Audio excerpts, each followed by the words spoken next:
Hey everybody, what's up and welcome back to today's video guys. And today guys, I'm going to go ahead and be showing you how to go ahead and buy crypto in eToro.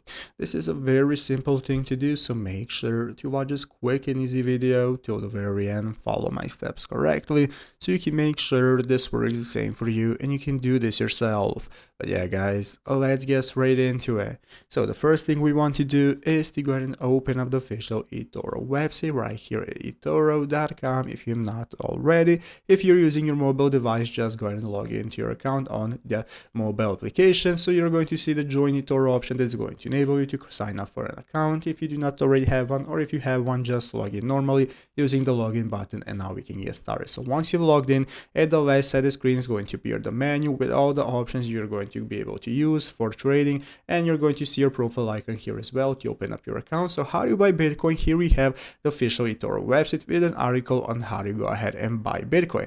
So you have multiple options to buy Bitcoin. So you can go ahead and get into using your eToro account. As you can see, the eToro trading platform allows you to invest in all major cryptocurrencies, including Bitcoin and others. So if that currency is supported on eToro, you're going to be able to buy it. So once we have created an account, just like I have showed you right here, you're going to deposit your funds. So from the navigation bar on the left hand side, click on deposit funds and choose which fiat currency you want to deposit with, and add your payment details and click deposit. After that, you can buy Bitcoin. Navigate to the Bitcoin page or whichever cryptocurrency page you want to invest into. So search for it using the search bar, and then you can click trade or order. This is going to enable you to go ahead and use your wallet and your wallet application to confirm the buy, and that is how you go ahead and buy crypto in eToro. So I hope this video was helpful. If it was, make sure to leave a like, subscribe to the channel. Thanks for watching, take care, and bye.